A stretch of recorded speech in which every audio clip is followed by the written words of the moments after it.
Olá, meus queridos candidatos postulantes ao cargo do escrevente técnico judiciário do Tribunal de Justiça do Estado de São Paulo. Tenho o enorme prazer estar aqui com vocês. Eu sou o professor Dorival Conte Júnior, professor de interpretação de textos e de gramática. Eu estou aqui para conversar com vocês especificamente sobre o conteúdo programático de língua portuguesa e interpretação de textos do concurso do Tribunal de Justiça do Estado de São Paulo. Você sabe que nessa última sexta-feira, nós tivemos a publicação do edital no dia 31 de março de 2017, a prova para julho, então a gente tem bastante tempo para poder estudar. Eu vou mostrar para vocês um conteúdo programático da língua portuguesa e da interpretação e o que você deve realmente estudar, aquilo que é realmente fundamental, aquilo que a banca realmente vai perguntar. Quando você vai estudar para uma prova de concurso, é natural que você pegue o edital e verifique quais são os assuntos relacionados àquela prova. Entretanto, esse edital é relativamente extenso das disciplinas, das diversas disciplinas. Então, o que acontece? É óbvio que o examinador ele não vai perguntar todo o edital. Então, nós precisamos focar você, direcionar você para um estudo mais adequado, para que você possa ter êxito. Porque muitas pessoas estudam o edital, mas quando vão resolver as questões, acabam se deparando com mais dificuldade porque estudaram errado. Então, o que eu quero fazer com vocês aqui é direcioná-los para a prova, realmente aquilo que você deve estudar, aquilo que a banca realmente vai perguntar. Vou mostrar para vocês aqui então o edital publicado na última sexta-feira, o conteúdo programático de língua portuguesa. Acompanha comigo aqui que nós vamos relacionar isso diretamente ao seu estudo. Então, olha só, edital de 2017, língua portuguesa, interpretação de texto, a banca é VUNESP, eu vou mostrar como é que faz isso aqui. Bom, eu tenho outro vídeo que você pode encontrar aqui nesse site que se chama, o vídeo está intitulado da seguinte forma: Dicas de como estudar gramática e interpretação de texto para uma prova da VUNESP, qualquer concurso da VUNESP. Seria o ideal que você assistisse a esse vídeo também, porque esse vídeo que eu gravei de dicas, ele traz realmente as dicas de enunciado de questão, palavras-chave que a banca costuma colocar, então você vai realmente direcionar. Esse vídeo que eu estou gravando agora para vocês, eu vou dar um apanhado geral, um apanhado geral do conteúdo programático, Mas é interessante, mas muito interessante que você assista a este outro vídeo, você vai encontrar aqui no site. Dicas de como estudar gramática e interpretação de texto. É um vídeo um pouquinho mais longo, mas ele é bem detalhado, com enunciados, dou exemplos inclusive, então acompanhe esse vídeo também. Muito bem, vamos lá. O que eu fiz aqui? Eu peguei o edital de língua portuguesa e interpretação, dividindo as partes, porque é assim que a banca faz. Essa parte que você está vendo em azul, que está escrito em azul aí, é na verdade a parte interpretativa, a parte que traz a interpretação do texto, E essa parte que está em vermelho é a parte que traz a gramática. Então eu fiz essa divisão aí colorida para você poder entender efetivamente a diferença, tá certo? Bom, o que acontece? A VUNESP faz o seguinte, ela vai pegar um texto para você, vai abrir a prova, com o texto de interpretação e vai colocar assim, leia o texto para responder às seguintes questões. Então você abre a prova, já tem língua portuguesa. Normalmente eles colocam de 2 a 3 textos, dependendo da quantidade de questões, nós vamos ter aí 24 questões. Pode ser, como por exemplo o concurso de 2010 do Tribunal de Justiça de São Paulo, feito também pela VUNESP, eles colocaram um texto só, e colocaram 20 questões. Então eles disseram assim, leia o texto para responder as questões de 1 a 20. Pode ser assim, pode ser 2 textos, pode ser 3 textos, normalmente de 1 a 3 textos, legal? Então nesse vídeo que eu comentei com vocês de dicas de como estudar gramática e interpretação, você vai encontrar tudo isso. Vamos pegar esse vídeo agora aqui e esmiuçar esse edital. Vamos lá, dividido por partes aqui. Vamos pegar a primeira parte, a parte interpretativa. A primeira parte consta assim, olha lá. Análise, compreensão e interpretação de diversos tipos de textos verbais, não verbais, literários e não literários. Muito bem. Então a gente pergunta assim, professor, mas como assim textos não verbais, textos verbais? O que significa isso? Você já viu que a prova da VUNESP, as provas da VUNESP, eles colocam muita charge, gosta de trabalhar com charge. Essas charges, elas podem ser verbais, ou seja, você tem alguma coisa escrita, e as não verbais são aquelas que são só os desenhos, e você vai fazer uma interpretação disso. Quando ele menciona vídeos, ou melhor, textos literários e não literários, não significa dizer que eles vão perguntar sobre literatura, não é nada disso, hein, gente, né? Texto literário é assim, ele pode pegar um trecho de uma poesia, de um texto de algum autor e pedir para você fazer uma interpretação de acordo com o autor do texto ali. Não tem nada a ver com literatura, ok? Então, eu sugiro que faça o seguinte, vou voltar um pouquinho aqui, ó. A prova é dividida em duas partes, então normalmente eles misturam isso, né? Uma pergunta de interpretação com gramática. Você vai perceber o seguinte, as primeiras questões relacionadas ao texto, elas são de interpretação de texto, né? Primeira, segunda, terceira, quarta, quinta, normalmente é assim.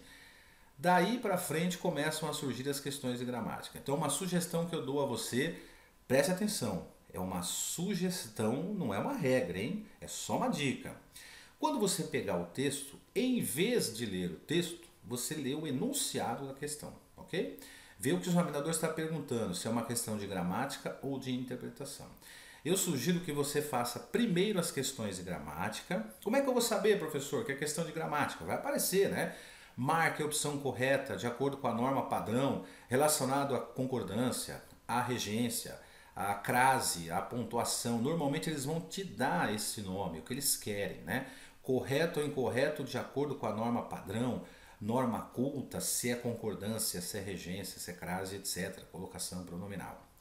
Assim você verifica quais são as questões de interpretação ou as questões de gramática. E o que você faz? Eu sugiro que você responda primeiro as questões de gramática. Por quê? Porque se você responder as de texto, é claro que você vai conseguir responder e vai acertar, eu não tenho a menor dúvida disso.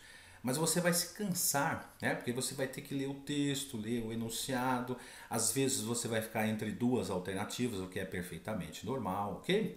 Então, para evitar esse cansaço desnecessário, façam primeiro as questões de gramática, até porque as questões de gramática, o texto ele é retirado do próprio texto que você vai ter que ler. Legal? Então vamos lá, por partes. Primeiro, interpretação. Então, analisar, compreender e interpretar o texto. Faça primeiro a leitura do enunciado. Aí vem lá, segundo, ó, informações literais e inferências possíveis. O que é isso? São informações que estão no texto e normalmente eles podem perguntar assim, ó, podemos inferir do texto, ou seja, podemos interpretar do texto, podemos retirar do texto. Então, isso é uma palavra-chave para uma questão de interpretação. Olha o item 3 aí, ó. Ponto de vista do autor. Vai aparecer isso, né? De acordo com o autor do texto, levando-se em consideração o ponto de vista do autor do texto. Você vai ter um texto, esse texto lá no finalzinho dele, não importa se é um, dois ou três textos, no final dele você tem a data que esse texto foi publicado, né? Normalmente são textos atuais, de assuntos atuais. Os assuntos não vão importar aqui para nós, né? Porque você vai ler lá na hora e vai compreender. E você vai ver que está escrito assim, com adaptações. O que significa isso? O examinador pegou um texto atual, pegou um texto recente, olhou aquele texto e adaptou a sua prova, fez algumas alterações para poder te perguntar. Então, quando escreve lá com adaptações, significa dizer que é isso aí. Vamos lá para frente, olha o item 4, ó, estruturação do texto, relações entre ideias, recursos de coesão. Isso tem muito a ver com uma matéria da disciplina de língua portuguesa chamada conjunção. As conjunções, né, aditivas, adversativas, conclusivas, causais, etc. Essas conjunções elas estabelecem uma relação de coesão no texto. O que é isso? É uma ligação. A conjunção nasceu para ligar alguma coisa. Coesão significa ligar. Então, quando ele diz assim, ó, recursos de coesão, é porque ele pode perguntar alguma coisa relacionada à conjunção. Bom, professor, como é que ele pergunta isso? Assim, ó.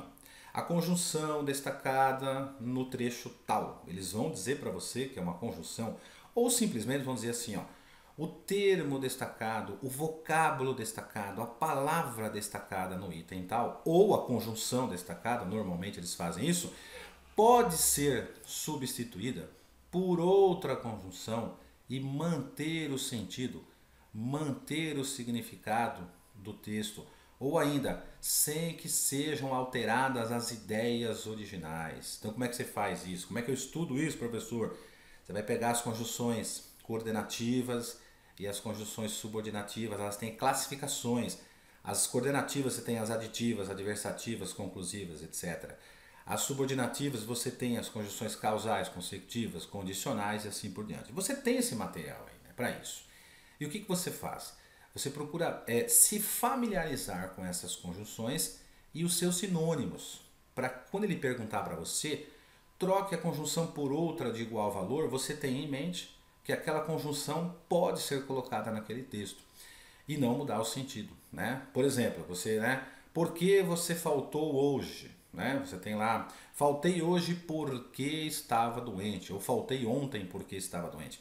Será que eu posso trocar esse porquê por uma vez que, por exemplo? Ó, faltei ontem uma vez que estava doente, faltei ontem já que estava doente, ou então, como estava doente, faltei ontem. Vejam, o que eu estou fazendo aqui? Me familiarizando com as conjunções, nesse caso, esse exemplo que eu dei é uma conjunção causal, com as conjunções de igual valor. Então estude dessa forma. Vamos para frente. Significação contextual. Preste atenção, pessoal. Significação contextual de palavras e expressões. O que é isso? No texto eles vão tirar um trecho, vão pegar uma palavrinha ali, vão destacar, vão dizer assim para você. Ó, essa palavra destacada, esse vocábulo destacado, esse termo destacado, ele pode ser substituído por qual outro termo abaixo nas alternativas, por qual outra palavra, qual outra expressão e manter esse sentido ou esse significado. Aí você vai dizer, como é que ele faz, como é que eu estudo isso? Bom, gente, aí é o seguinte, né? Aí eu não tenho como estudar isso antes, eu tenho que ter vocabulário, né? Eu preciso conhecer as palavras, né? Tá, professor, mas e se eu não conhecer aquela palavra, uma palavra muito difícil eu não conhecer? Aí você tem o plano B. O plano B o que é? É você olhar o contexto e tentar por eliminação. Não existe uma outra maneira. Até porque eu não sei que palavra ele vai colocar para você tentar identificar o significado dela, né? Então não é algo que você consegue estudar previamente. Isso é aos poucos, você vai ganhando vocabulário. E o plano B é eliminando aquela alternativa que você sabe que não cabe naquele contexto, né? Vamos para frente aí, tem 6 lá. Sinônimos e antônimos. Vejam só, a VUNESP não vai perguntar para você o que é um sinônimo e nem o que é um antônimo. O que é isso? Eles vão te dar um texto e nesse texto vão destacar uma palavra e vão dizer para você assim, ó, levando em consideração o contexto, né, qual palavra abaixo pode atuar como sinônimo desta destacada? Ou assinale a opção que representa um antônimo da palavra destacada no item tal. Né? Então, sinônimo, igual valor, igual sentido. Antônimo, contradição, contrário. Vamos para frente, olha lá. Sentido próprio e sentido figurado. A gente tem esses dois sentidos, né, na língua portuguesa. O sentido próprio é aquele que está no original, aquele que está no dicionário. E o sentido figurado é aquele emprestado, né? Então, por exemplo, quando eu digo a palavra porta, né, eu falo a palavra porta, o que vem à mente? Na minha cabeça vem o sentido próprio, original. Eu imagino uma porta, aquilo que abre, que fecha, que dá acesso a algum lugar. Mas ele pode colocar dentro do texto, né? Ele abriu as portas do seu coração. Né? Aí você percebe que essa palavra porta já não tem mais o sentido original e passa a ter um sentido figurado. Né? Então vejam que é dessa forma que é trabalhado. Essa primeira parte é a parte interpretativa. O que eu aconselho você a fazer depois. Vamos lá para a gramática? Olha a segunda parte, a parte de gramática. Veja só. Classes e palavras. Eu quero que você preste atenção no que vem depois. Ó. Emprego e sentido que imprime as relações que estabelecem. O que significa isso, gente? Ele não vai perguntar para você o que é um substantivo, você não precisa decorar. Substantivo é uma classe gramatical variável que dá nome aos seres. Não precisa isso, né? Adjetivo. O que é um adjetivo, candidato? Ele não vai te perguntar isso. O adjetivo é uma classe gramatical que dá uma característica, uma qualidade a um substantivo dentro do contexto. Vejam, você não precisa perder tempo com isso. Você pode saber encontrar, aliás, você deve saber encontrar um substantivo, um adjetivo, um pronome, um verbo, um advérbio. Muito bem. Essas classes gramaticais ou classes de palavras, elas vão nos ajudar em outros pontos da matéria. Vejam só, dentro do contexto, provavelmente eles vão colocar na parte de concordância nominal um adjetivo concordando com um substantivo. Normalmente a VUNESP faz isso. Então você tem que saber achar um adjetivo e um substantivo dentro do texto. Olha a parte de pronome. É claro que vai ter uma questão de pronome. Colocação pronominal vai ter, né? Vai ter uma questão de pronome relativo, por exemplo, de regência com pronome relativo. Pode ter uma questão de pronome eu e mim, né? Qual a diferença de um e de outro. Então você tem que tomar, né, cuidado com isso. Verbo. Claro que tem uma questão de verbo. Toda a prova da VUNESP eles perguntam, né? Até porque lá na concordância verbal isso vai nos ajudar. Então, normalmente, conjugação, né, tempos e modos verbais. Será que está correto eu dizer assim, o governo interveio ou o governo interviu na medida? Qual que é o correto? Aí eu dou uma dica para vocês. Estudem os verbos primitivos. Ter, por, vir e ver. Ó, ter, por, vir e ver. E os seus derivados. Por exemplo, derivado do verbo ter, entreter, é um derivado. E o que isso significa para nós? Ele tem a mesma conjugação. Então, se eu disser assim, ele tem, eu vou dizer também, ele entretém, ok? Se eu colocar isso no plural, eles tiveram, eu vou dizer, eles entretiveram, ok? Então, é a mesma terminação e a mesma conjugação. Cuidado com isso aí que provavelmente vai ter na tua prova. Bom, a parte de conjunção, tá vendo aí, ó, classes de palavras, conjunção. Sentido, significado das conjunções. Aquilo que eu falei para vocês agora há pouco, ó. Substituir uma conjunção por outra, manter o valor, né? Aí tem aí um pouquinho antes, a preposição. Aí você vai dizer, pô, vou decorar as preposições. Pode ser, mas não é totalmente necessário. As preposições vão te ajudar a responder uma questão de regência, né? De regência nominal, de regência verbal. Vamos para frente aí, ó, concordância nominal verbal. Bom, nominal verbal, verbal, nominal, tanto faz. O que eu sugiro a vocês? Quando o examinador coloca assim, marque a opção correta quanto à concordância nominal de acordo com a norma padrão. Então, por exemplo, concordância nominal. O que você procura? Substantivo. Por quê? Porque na concordância nominal funciona assim. Os artigos, os adjetivos, os pronomes e os numerais concordam com o substantivo a que se refere. Ok. Então, o substantivo é a palavra-chave. Se eu tenho um substantivo feminino plural, eu tenho que ter um adjetivo feminino plural, um artigo feminino plural, um pronome feminino plural. Por exemplo, essas meninas é um pronome no plural para concordar com o substantivo. Agora, se for uma questão, né, de concordância verbal, obviamente você vai procurar o verbo. Ao procurar o verbo, você precisa achar o sujeito. Aí você tem que tomar cuidado, meus queridos. Aí sim, tá? Por quê? Porque a VUNESP gosta de trabalhar com os verbos impessoais. O que é isso? São os verbos que não têm sujeito. Eles não têm sujeito, eles não têm terceira pessoa do plural. Por exemplo, o verbo haver no sentido de tempo, no sentido de existir, no sentido de ocorrer, no sentido de acontecer. Esses sentidos não permitem que o verbo haver seja flexionado, né? Então, por exemplo, moro nesta casa há 20 anos. Vejam, eu sei que tem sentido de tempo por causa do 20 anos. Então, havia 20 anos que ele morava aqui, ou seja, não haviam. Cuidado com os verbos impessoais. O verbo fazer é outro deles, né? Fazer no sentido de tempo. Então vamos lá, ó. Haver, fazer, ir e passar no sentido de tempo. Esses 4 verbos, principalmente o haver, a VUNESP gosta de perguntar isso em concordância, né? Durante as aulas vocês vão ter acesso a isso. Vamos lá, para frente. Regência verbal, regência nominal. Muito bem. Para conhecer regência nominal ou verbal, não existe outra possibilidade que não seja de você ir até a gramática, procurar a gramática na parte de regência e se familiarizar com aquilo, né? Por exemplo, você sabe que o verbo gostar exige preposição de, né? Quem gosta, gosta de. Mas você sabe se o verbo prescindir ou imprescindir, ele exige uma preposição? Então você tem que estudar isso aí, né? Ó, prescindir ou imprescindir alguma coisa. Você sabe, por exemplo, se o verbo aspirar exige ou não uma preposição? Você vai ver que dependendo do sentido ele vai exigir, dependendo do sentido ele não vai exigir. Será que o verbo agradar exige preposição? Da mesma forma. Dependendo do sentido ele tem uma preposição, dependendo do sentido diferente ele não tem. Então, a mãe agradou ao filho, né? A mãe fez tudo o que o filho quis, né? A mãe satisfez o filho. A mãe agradou o filho, sem preposição. Ela fez carinho no filho. É isso aí que você tem que tomar cuidado. Esses verbos que têm mais de um sentido ou significado. Na regência nominal, eu tenho que ir pelo contexto, né? Não tem outra forma. Então, por exemplo, o filho é igual ao pai. Eu tenho que saber que o igual ele é um adjetivo, portanto ele é um nome. E dentro do contexto ele exige uma preposição a. Quem é igual a alguém ou a alguma coisa. Aí pelo ouvido, pela leitura, vai te ajudar muito a fazer uma questão de regência nominal.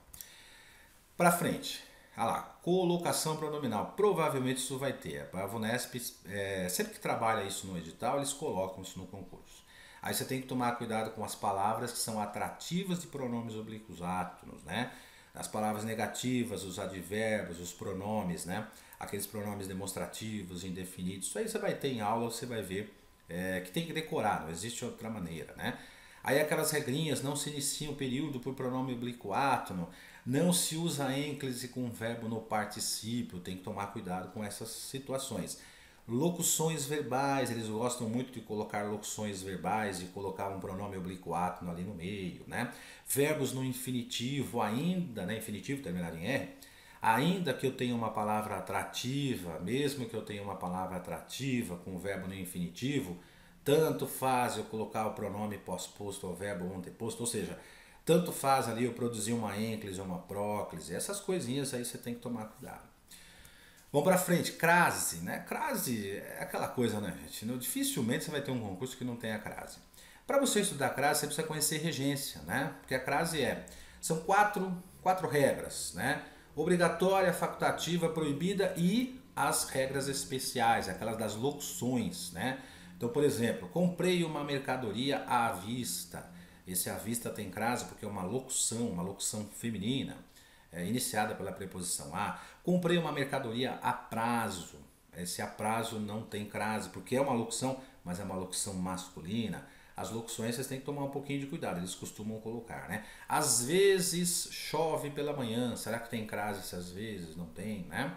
E o restante da crase, né? Termo regente, termo regido. Termo regente exige uma preposição a, termo regido admite um artigo a. A gente viu isso durante as aulas, né? Também é algo que vai cair. E pontuação, né, gente? Na pontuação é o seguinte, ó, sujeito, verbo e complemento. Não se separa o sujeito do seu verbo, não se separa o verbo do seu complemento. E aí lá no meio eles costumam colocar essas locuções, né, as locuções adverbiais, para saber se elas são isoladas ou não pelas vírgulas. Eles gostam muito dessas características aí. Muito bem, nessa parte que você está vendo aí no seu vídeo. Com toda certeza, mas com toda certeza, você pode estudar, porque certamente isso vai ter na tua prova. Do item 9 para baixo, olha lá, concordância nominal verbal, regência nominal verbal, colocação pronominal, crase e pontuação, são 5 assuntos, não é isso? Olha lá, 5 assuntos, 5 matérias da disciplina, que se você estudar, você não vai perder de jeito nenhum, né? Porque eles vão realmente questionar isso. Então, ó, concordância, regência, crase, colocação, pontuação, mais verbos, conjugação de verbos, mais sentido de advérbio, por exemplo. O advérbio X destacado na linha tal pode ser substituído por qual advérbio e manter o sentido ou significado do período ou não alterar as ideias originais, né? E as conjunções também, ok? Então, olha lá, pronomes relativos, eles costumam perguntar regência com pronome relativo. Comprei o livro de que você gostou, se você gostou de alguma coisa. Então a regência com pronome relativo, fatal, os caras adoram isso. Então eles colocam lá, por exemplo, a substituição, destaca lá o de que, comprei o livro de que você gostou, aí pergunta, essa expressão de que pode ser substituída por qual expressão abaixo e manter a regência correta do período, né? Aí você tem que estudar os sinônimos dos pronomes, né? Do pronome relativo que são o qual, né? Quais, né? O qual, a qual, os quais ou as quais, ok?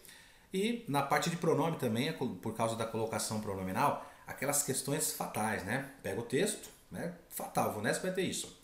Destaca um trecho e pergunta se eu posso substituir aquele trecho destacado por qual pronome? Lolá, losilás, noná, nosinás, oá, oseás. Geralmente são esses os pronomes. Legal? Então, mais uma vez, assistam aquele meu vídeo em que eu dou dicas de como estudar a gramática e interpretação. É um vídeo maior do que este, mas ele vai trazer detalhes para você que vai te ajudar muito, né, a você responder as questões. Inclusive lá eu dou exemplos, tá bom? Então se você não assistiu, vai lá e assiste. Legal, gente? Bom, olha para esse símbolo aí, ó. Olha para isso, tá vendo? Tribunal de Justiça. Você pretende alcançar, você pretende chegar ao Tribunal de Justiça, você pretende ser um escrevente técnico judiciário do Tribunal de Justiça. Então olhe para esse símbolo e comece a imaginar, olha esse logotipo e comece a imaginar você lá dentro.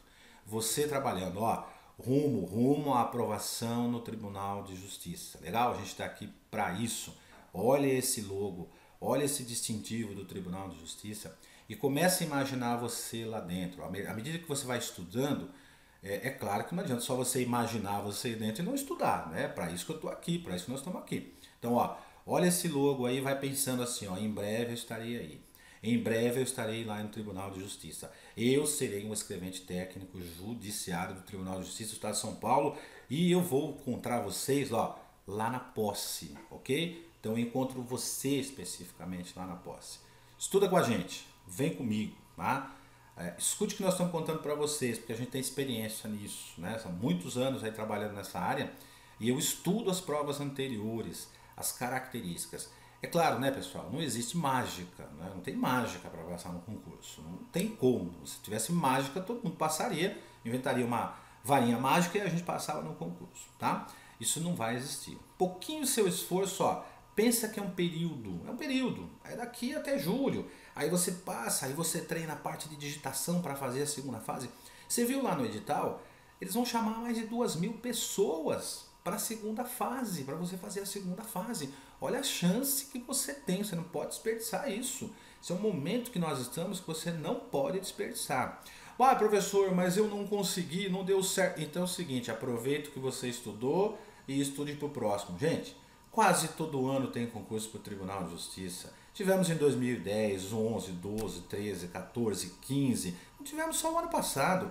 Período para você estudar. Não perca essa oportunidade, né? Vamos para cima, tudo bem? Tô com você, legal? Acredito em você. Me acompanhe aí nos vídeos, assistam às aulas. As aulas vão te ajudar fundamentalmente a você fazer esse concurso. Grande abraço e ó, olha aí embaixo, olha aí, ó.